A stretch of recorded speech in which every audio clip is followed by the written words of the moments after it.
Birinci Qarabağ müharibəsində itkin düşmüş hesab edilən Mehriban Qarayeva Sumqayıtda dəfn edilib. Mərasimdə şəhidin doğmaları, Sumqayıt şəhər icra hakimiyyətinin rəsmi şəxsləri, hüquq mühafizə orqanlarının rəhbərləri, hərbiçilər və ictimaiyyət nümayəndələri iştirak edib. Qeyd edək ki, Mehriban Arif qızı Qarayeva 1970-ci il martın 27-sində Sumqayıt şəhərində anadan olub. 1992-ci il iyulun 9-da Ağdərə rayonunun Sərxavənd kəndi istiqamətində gedən döyüşlər zamanı itkin düşüb.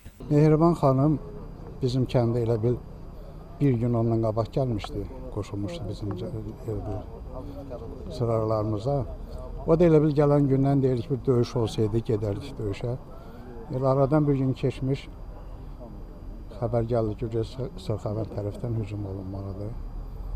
Biz də komandirin tapşırığından Sərxavənd istiqamətində getdik və oradan da əməliyyata başlanıldı. Əməliyyatımız da uğurlu alındı. Həmin vaxtda Sərxavənd kəndi düşmənlərdən azad olundu. Könüllü olarak müharibəyə gedib 4 qardaş, 4 bacı olublar. Medsestra olarak, o tibb bacısı olarak, könüllü olarak gedib orada qəhrəmancasına döyüşüb və şəhid olub. Rəhmətli babam İstəmirdi, həmişə gözləri yoldaydı. Bir gün qapı döyülüb geri gələcəyini düşündükləri için heç vaxt icazə vermədilər ki, onun için bir anıt, hər hansı bir şey biz eləyək. Ateş! Günay Hüseynova, Şəmistan Fikrətli, Elbrus İsmailov bugün informasiya proqramı üçün.